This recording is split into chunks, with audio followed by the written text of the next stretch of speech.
My years as a singer, there were a lot of predatory people out there willing to take singers' money, and they never had any, to offer up workshops and audition workshops and everything. And sometimes they worked and sometimes, but there was a lot of predators.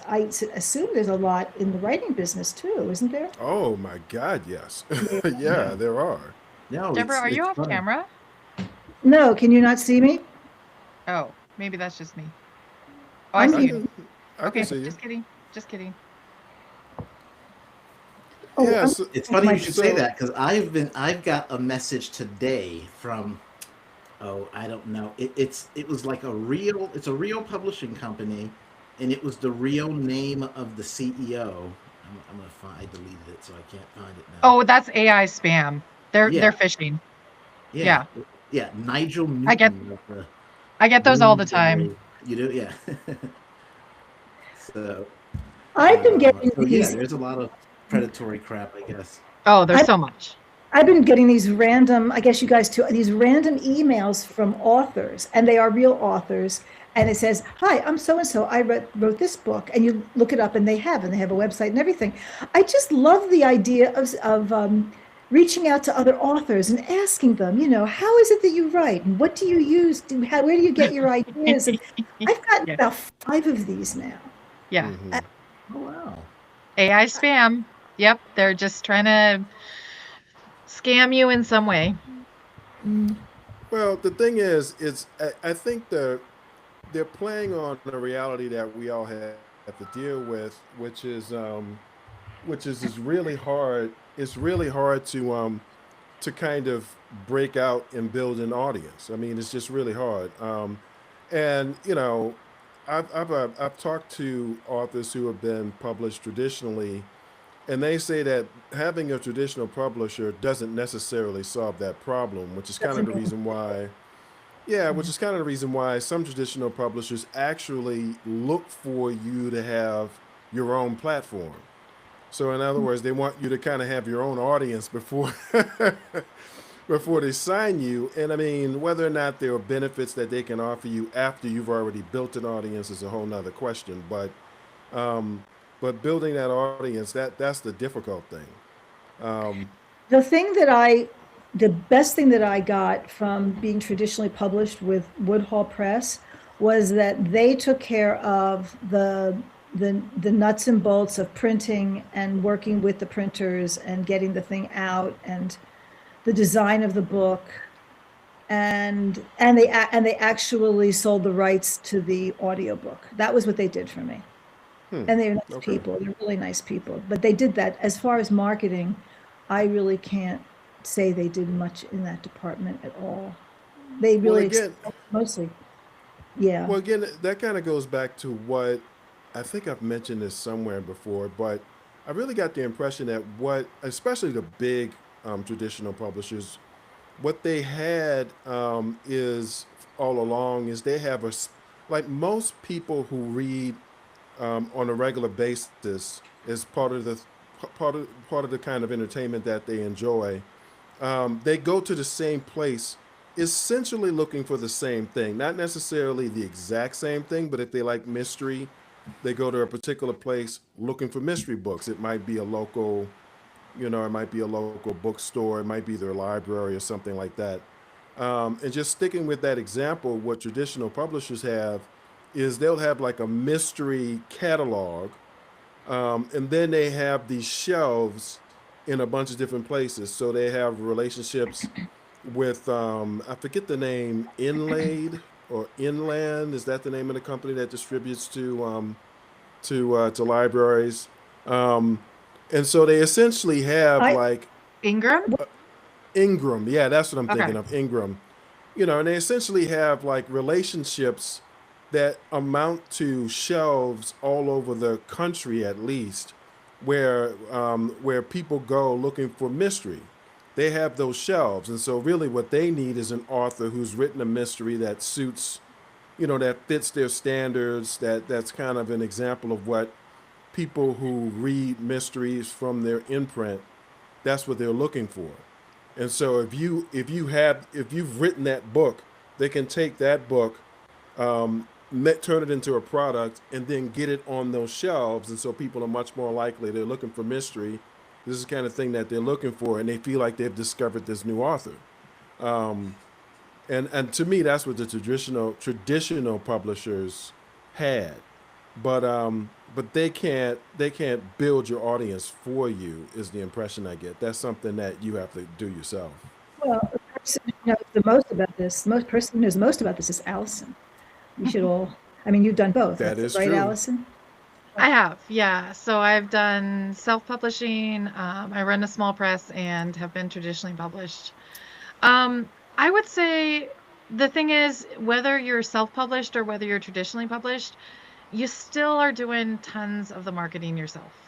So it really boils down to, and this is what I say to authors I work with, it really boils down to what your specific goals are, whether control is important for you because you have so much control if you are self-publishing. You get to choose your cover, you get to choose how fast it comes out, you get to choose, you know, where you're putting it, right? But you also don't have the avenues to like what larger publishers do, like as you were saying, Henry, like getting it into a bookstore, right?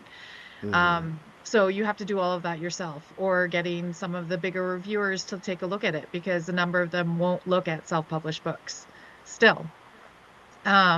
So it, and then, you know, if you have a publisher, it's much slower, and you have less control over different aspects depending on the publisher. I So have to tell you, I didn't get any help with reviews from Woodhall at all. I got everything myself, for what it's worth. I guess it depends on the publisher, right? it does. It definitely does. And also what you ask of them. So if you're, you know, if you ask for more stuff, they sometimes they'll give you more stuff. So Yeah, but there are ways actually. I mean, for the audio book, there are ways. Well, actually, even for the published book, there are ways to get reviews. Like yep. that, I've been recently getting emails from this website called Book Blaze. Have you ever heard of Book Blaze? No. No. So Book Blaze, I found them because I was trying to figure out how to get reviews for my audiobooks.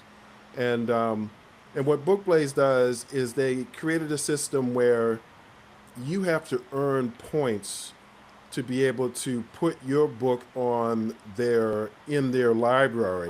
Part of this. And then other people are trying to earn points. The way you earn points is you listen to the audiobook and then you give a review, Yeah, I've you heard know, of this. and they There's a number confirm of, that. There's yeah. multiple sites like that, I think. This one Yeah. just sounds like it's specific to audiobooks, which is cool. It is specific to audiobooks, yeah. Even though they do have printed books as well, like ebooks. But I think the main thing that they're doing is audiobooks because it's just, it's just easier to consume an audiobook than it is to commit to reading, and the number of points do correlate to the length of the book. So if the book is really long, you get more points. If the book is really short, you get fewer points. Um, so that's one way to get reviews. Now, one thing I know, Allison, you were on like you're the first person I heard use the term book talk, and so Okay. I spent a little time on TikTok, and the impression I got, well, see, I didn't know anything about TikTok to begin with, and the first thing that I realized because TikTok started bugging me about, well, now that you have your account, would you like to make money selling stuff? And I'm just like, no, I'm really only here to promote my writing and to build, a platform and all that kind of stuff. And I started to realize that the incentive for a person to promote books, novels, is really based on they get a percentage of the sales if a person were to click their link to a book and then buy it. And so Yep. that's their incentive. It's just like any other product that's in the what is it, TikTok shop? Because that was also confusing to me at first. I'm like, what is this TikTok shop thing? And basically what it is it's a way to take the relationship that TikTok has established with all of these sellers, now I think to some extent including Amazon, to take the relationship they've established with all these sellers and connect it to your TikTok account. So that then you can basically become a salesman, I mean, or an influencer, but essentially what influencers are salesmen, selling all these products on TikTok. I don't know, Allison, does that jive with your experience? Because I get the impression you It spent sounds some like, time honestly, on TikTok, but it's, I have, but I'm sure I did not do it the right way. I would definitely not consider myself an expert. I just got on it because, the kids are all on it these days. And I was like, oh, I should do this. And I did. And people like some of my videos, but I did not go in depth. And I don't know if I was trying to sell anything. I guess I was trying to make them like my videos. That was it. But well, I mean, yeah. that's the thing is the way you make money, or at least the impression I got is the way people are making money on TikTok is they set up a TikTok shop account, Yeah. and I then never they did that. basically I mean, it's sort of a pain in the butt, and I didn't expect that to be part of the deal. I just figured I was creating yet another social media profile. That's what I thought. And TikTok Shop is a whole separate thing. But then once I sort of came to understand what TikTok Shop was all about, I was just like, oh, that's the reason why you have people who are excited about like this book or that book. They were excited about it because, every person who uses the link connected to their account, who uses that link to go to the book's, product page and then purchases the book, they get a percentage of that sale. That's See, why they're so excited. I don't know if it was always like that though. I feel like Book Talk started, I don't know, when it started, it was just people talking about books. And then, because they were talking so much about it, the books themselves, people would go out and buy them. I don't know if there were links at the beginning. Maybe this is new. I was never that into it. Deborah or Brian, are you on? No, I have an account, but like everything else, I made an account, decided I was definitely going to do some Yeah. marketing or self promotion on there, and like never went back, like never even thought about it until this conversation. Yeah. Well, I was on a social media rabbit hole at one point when I had gotten my Threads account.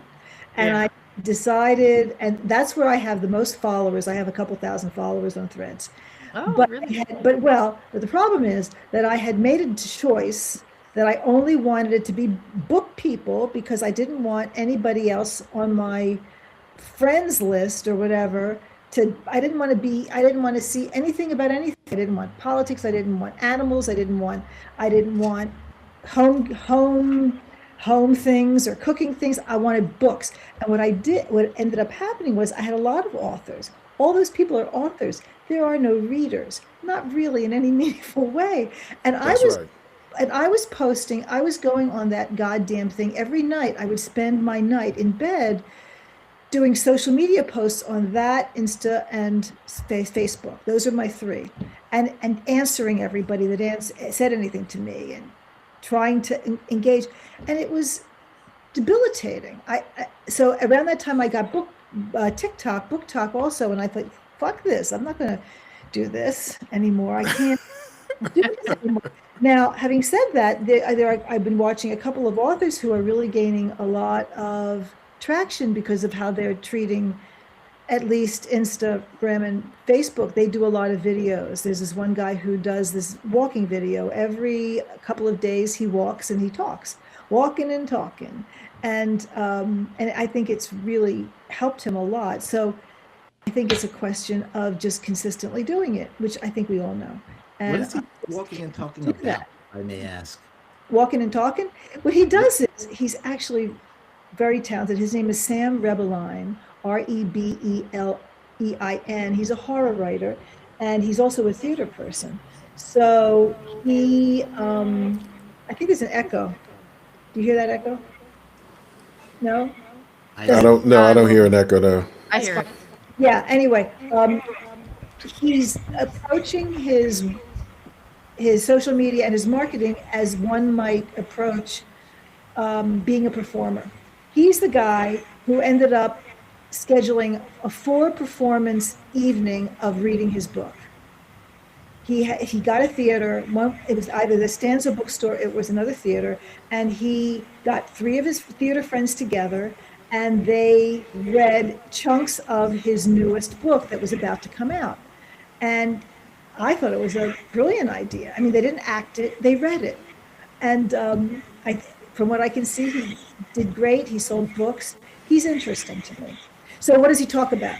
He'll talk about, well, we're walking and talking today in Poughkeepsie, he says, and I was thinking, the way I used to write, and then he'll tell you that. And I've really grown as a writer. Or those of you out there who just don't know how to start, it's that kind of stuff. It's just, you end up feeling as if he's a friend of yours because you're going on a walk with him as he's walking his dog. That's his shtick. He's on Facebook. Check it out. Sam Well, Line. well, I can say from experience that that walking and talking and filming is actually a lot easier than it sounds. Because I posted a video yesterday. Allison is Allison always right? Yes, It I was saw that just video and I commented on it. yeah, I saw that. It's and a great video. it's just Everyone should watch it. and it's just basically me. He is always Um, right. yeah, it's just basically me admitting that. In fact, I'm surprised your ears weren't burning, Brian, because I mentioned you in the video. Oh Okay, yeah, he didn't watch the video. I Yeah. didn't see it. I didn't see it. Yeah. Yeah, but yeah, it's a lot. It's actually pretty easy because, I walk since the weather is nicer now. I walk anyway, and so it sounds like this guy is gonna walk his dog anyway. And so really, the That's just only not fair. difference, yeah, so the only difference is like you get a selfie stick, and then you put your cell phone or whatever on the selfie stick, and then you can get. I have a starter microphone for outdoors with a little wind protector. Um, and like, I don't know, Allison, if you notice, people actually are on that path. And so, and so I can see them way before like they walk by me. And so like people are walking in my direction. They see me with the selfie stick talking to myself and everybody knows what I'm doing, Yeah, and so they're I kind mean, of, they're, well, it's they're not a actually kind mystery. of, yeah, it's not a mystery. And so they're smiling as they're walking up because they're like, "Oh, okay, you're doing your video," and a lot of times they'll speak to me or whatever, and they'll just kind of walk right by me. But but yeah, it's actually easy. I mean, you can get a decent selfie stick, and your phone's not that heavy, and it's just if you're comfortable talking to yourself, that's really the main thing. Um, That seems like the main thing, but I'm going to tell you, there's a bigger barrier that I have, and it's this. I have like no appetite for consuming this kind of this kind of content. Like so it So just you don't seems want to make it? illogical. It seems illogical for me to do it. It just because I just you know I just Yes. it is, and I don't even understand how people have time like for it. Like I personally like the whole world of the internet. With the content creators and all of this type of stuff, I'm just people will tell me that such and such has millions of followers and all these views and all that. And I'm just like, with who? Like who for whom is this is a part of their life? I don't get it.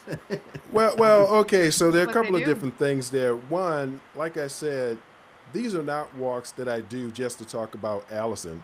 I mean, these are walks. These are Come walks that on. I It's do. always about me. I don't know. That's right. Yeah.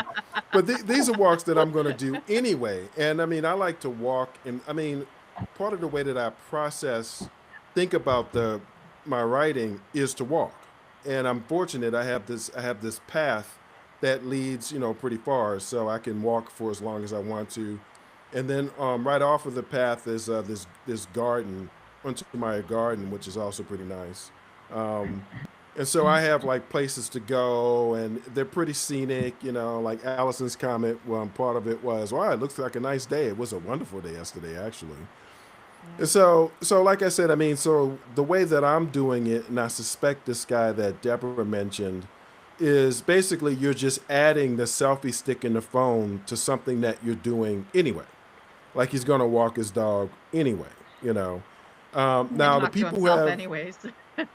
Yeah, exactly. You know, I mean, it's like sometimes I'm talking to myself. I was walking on this path before I started reporting myself, and I didn't realize that somebody was there because there's this Japanese couple that owns this really nice house right off of the path.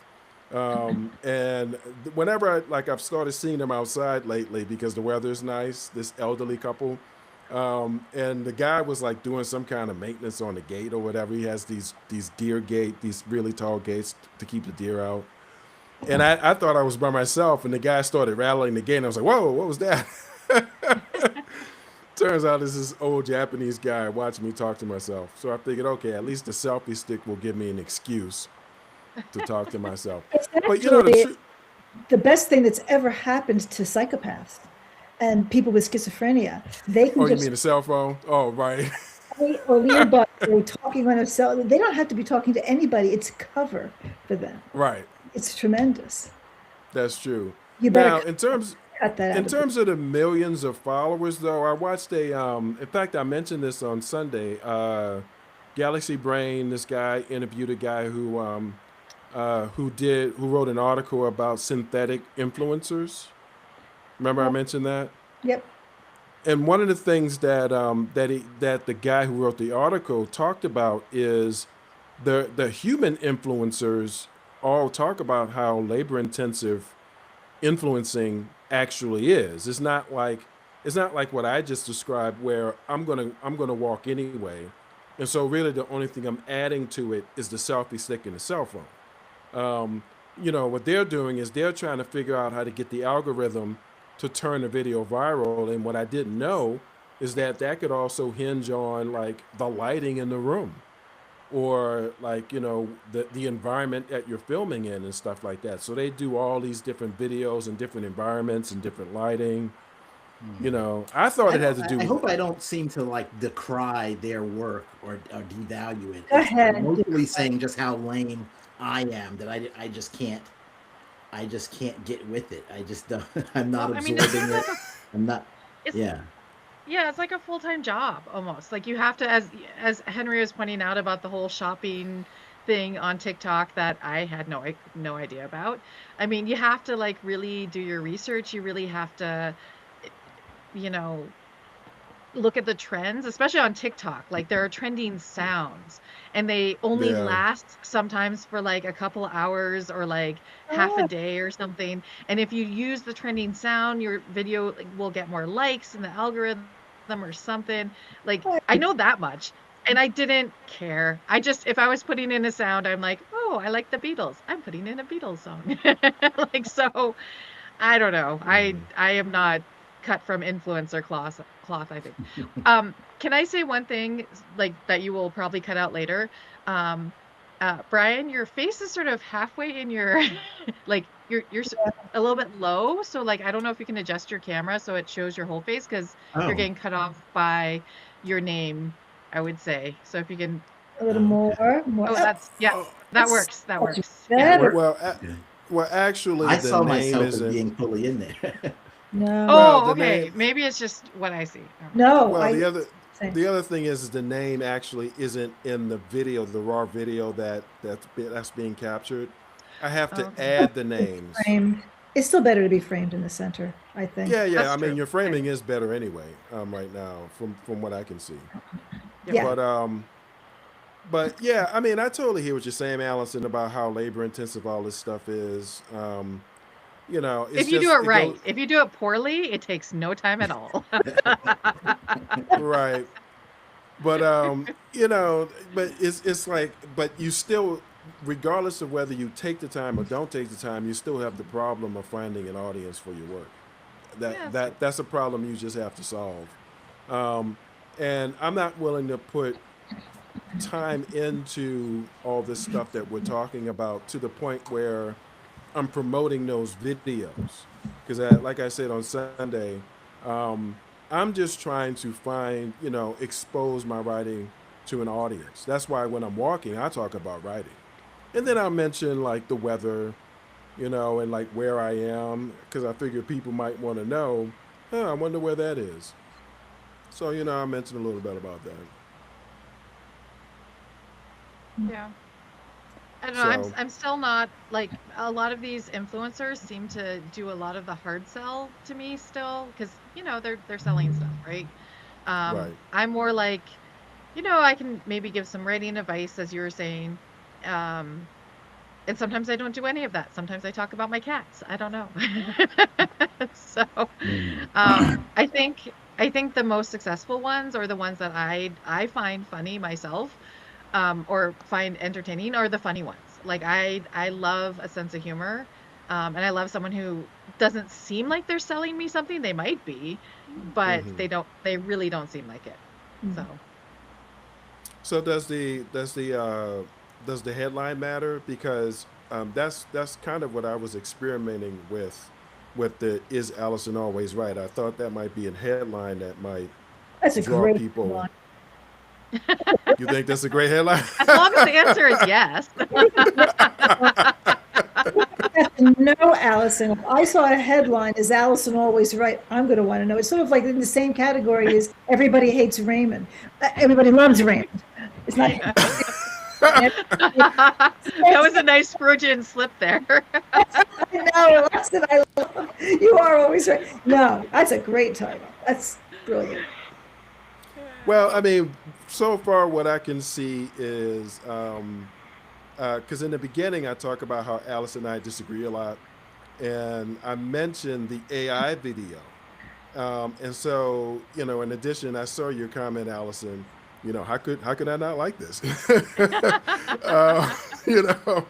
But the other thing I noticed is um, I've started getting some engagement again on that AI video, which was like 3 or 4 videos ago.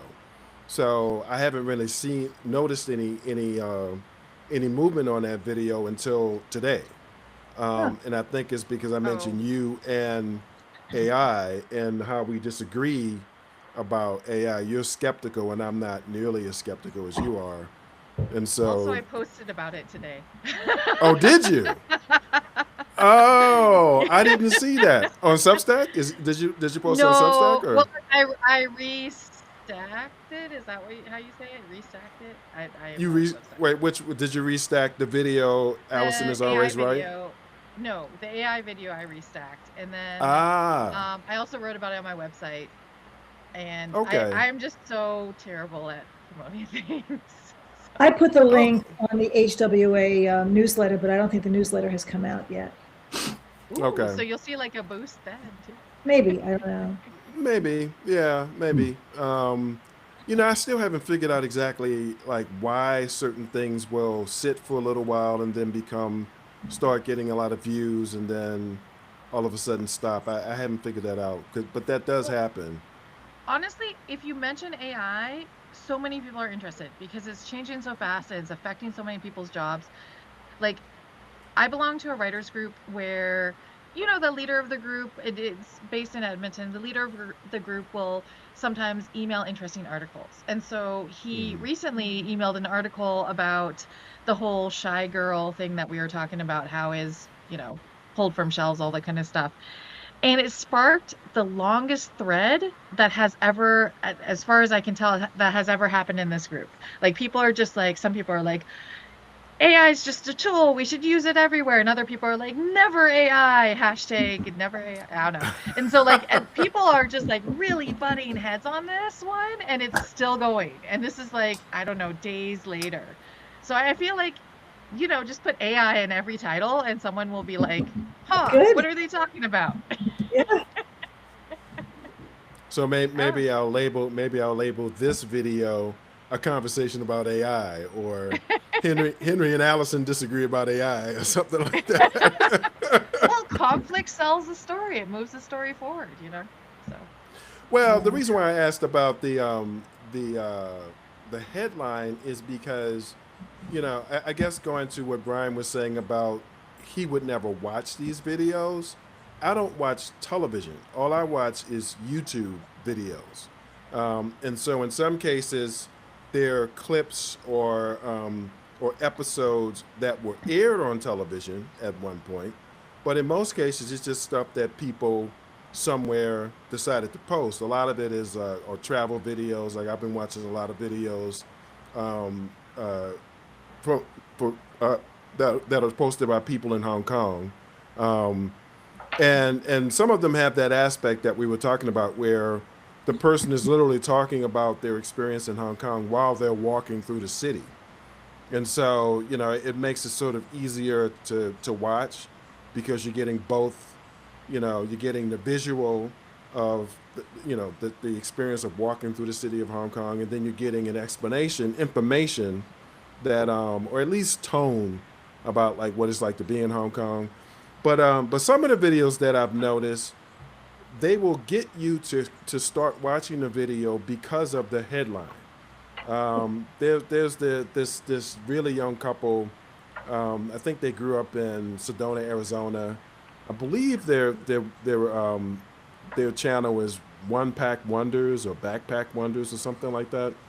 And they come up with pretty good headlines, but when you click the video, like the headline might be something like, "Everybody in Manchester told us to do this."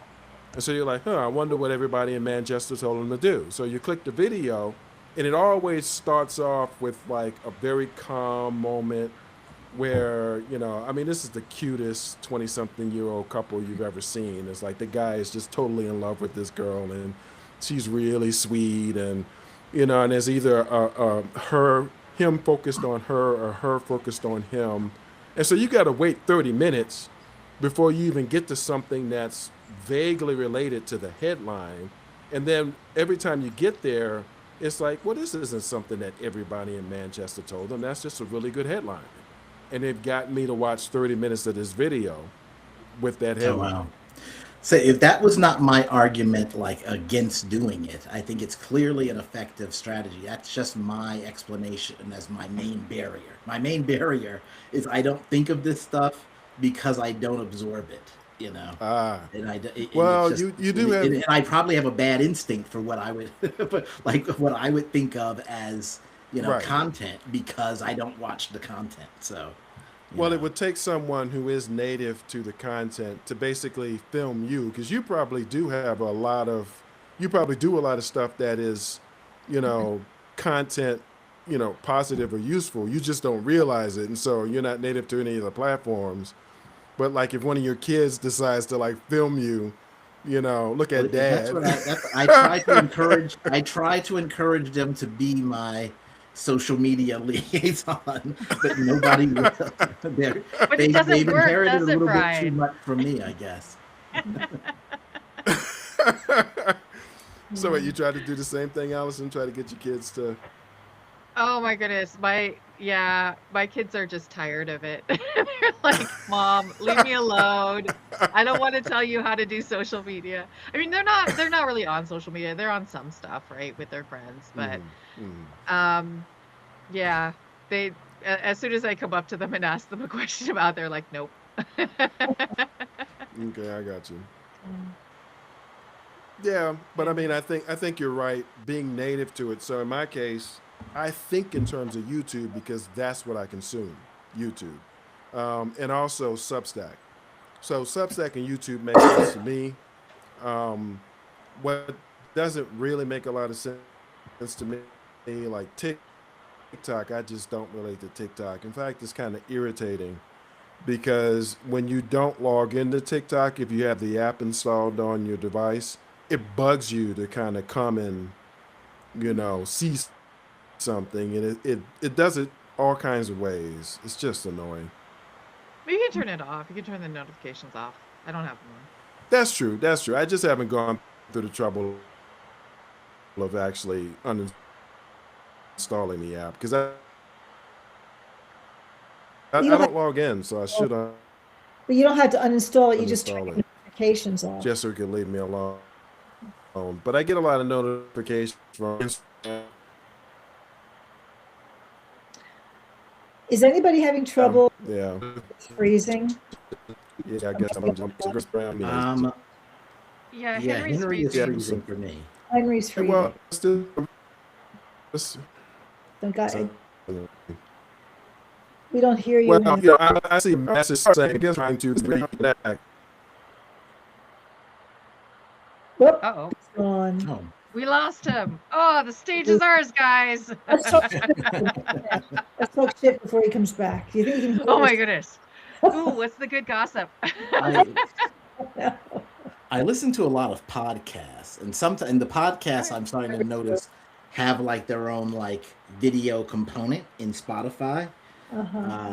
But I don't really look at them. The idea of like standing still to to hear this stuff is very problematic to me. I just have too much to do, I guess. I was talking to my son about podcasts. I can't stand podcasts. Why am I on this one?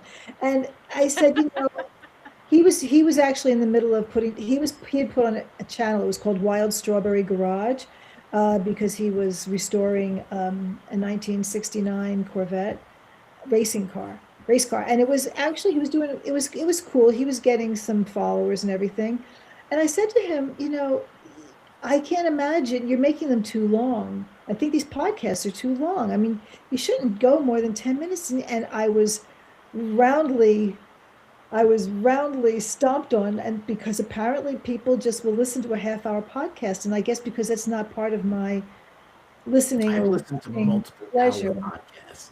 And you do an hour. Yeah, so a half hour to an hour is like what you listen to. And I have a really short attention span. My attention span is essentially 15 minutes. I grew up on television. You had a half-hour show, and there was a commercial in between. You had a 15-minute segment and a 15-minute segment, and that is the extent of my attention span. Hence the reason I write the way I do, Allison. Yes. Yeah, so I guess an hour podcast is difficult for me to grasp. Sorry, Henry. We're on a podcast right now. Cut this out. When you do the edit, you just cut this right out. It's okay. Yeah, because Deborah's like, I never listen to podcasts. I don't listen to podcasts.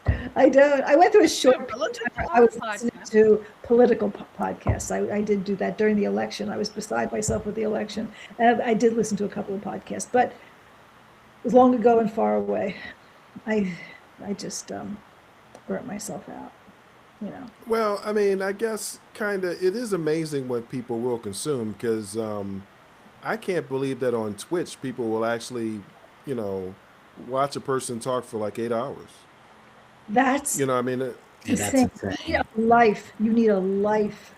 You Well, I mean, need- especially if you're supposed to look at it during that. Like, are you really sitting still? Is this person just like keeping you company for the day? I Like, I don't think they're looking at it. I think they've got it on while they're working on a project or something. It's just yeah, background. I think that's probably true, but actually, some of the channels that I watch on a regular basis, they will mention as an aside that they'll do live shows, a couple of times a year, and they'll say, it's, yeah, some of you guys say we're your best friend, and they'll be like, that's fine, you're welcome here and stuff.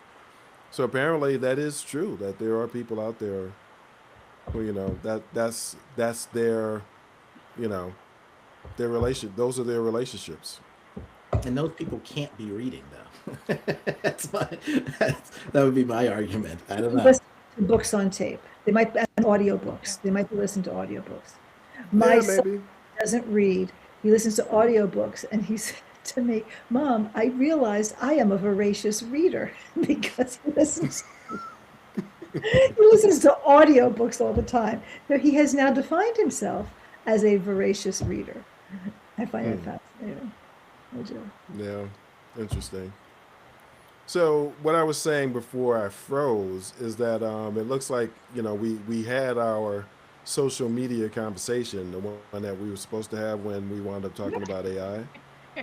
It's so organic, Henry. This is an organic show. You just don't know where it's going to take us until we're there. So I mean, is there anything else anybody wanted to talk about, or did you guys see that Why is that there? image? The image that I sent. I mean, I changed the name of my podcast to Yeah, Walking and Talking with Henry. yeah. And yeah, I created that image with a selfie that I took uh, last year, and a photo of in Untermeyer Park. But the selfie is front facing, whereas that image is me walking through a door, talking to somebody that I don't know if it's a real person or not, but I've never met her. Wow, amazing. Yeah, if you It is zoom in kind. on her face, it's Hmm. just blank, sort of. It's a Ah, bit okay. I didn't do that. weird. Yeah. Zoom in. Yeah, I think it might be a real person, but it like pixelated, but it's Okay. probably not. Mm-hmm. Who knows? Okay. All right. Well. Okay. Oh well. But yeah, that's one of my So AI anecdote. here's a question though. So if your podcast is walking and talking, is this still the writer's room? What we're doing? Well, yeah, yeah. Like the Well, it's corner? not. I'm not always walking. I'm not always Oh, walking. You like could right you could now either. you're not walking. Yeah, I'm not walking right now. So you know, but yeah. I mean, so in the description, I say, there are two regular segments. One is the writers' room, and then the other one is the live stream that I do with Christine. So Mhm. Yeah, because that was my one issue with the name. Well, I like the name Walking and Talking with Henry, but you don't know, if you're looking for something to watch and you have something in mind that a type of thing you want to watch, I don't know if Walking and Talking with Henry, I would think your title would want to be something to do with the nature of your podcast. But you say that under that umbrella, you have two different names. Is that right? well, I have two different three different things, three different ongoing segments. So there's the writers' room, Uh-huh. there's the live stream, which is every other Friday, and then there's me actually just taking out the selfie stick when I'm walking, and just talking about whatever it is I'm working on at that moment. In the spirit of Allison is always right, I I loved her, all kidding aside, I loved her suggestion, Writers Talking Shit. I thought that was a tremendous title for you. Tremendous. I would be curious about a podcast like that. Writers Room, Writers Talking Shit, I think it's very cool. You don't have to say, you could put an asterisk where the I is. That's true. Oh, you should change your name again. Writers Change my talking name. shit. No, not your name. The name of your podcast. Oh, yeah, To writers talking shit, I and love see how it responds. Like I don't really, know.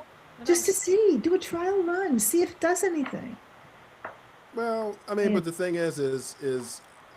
so it sounds like you haven't watched the videos of me and Christine talking, because we're not really talking shit. It doesn't matter. It's a very different conversation. It doesn't matter. It doesn't matter. It's just We us. just We discussed. always talk shit.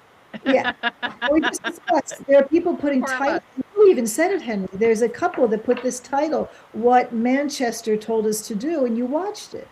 It is a hook. It is a maybe it's a bait and switch, but it's just a way of just making them curious. Just saying. It's not my podcast. Has to resonate with you. But Allison's But That's if true. you don't take it, then Deborah's going to start a podcast called Writers Talking Shit. Writers talking shit. how I feel about podcasts. I can barely write my next draft. I'm going to do a podcast. I know it's so much. Yep. So, okay. Well, I mean, I don't know For a if you guys podcast. have anything else, Yes. because it's like after 7 now. So, Yeah, I'm going to go back to the grind here. And, writing. I Yeah. think I'm going to do it. I think this is going to be done by the weekend. I think I'm going to do it. This will be cool. okay. All right. Well, let me stop it, because you remember I have to do the uploads. Yep. So let me hit stop.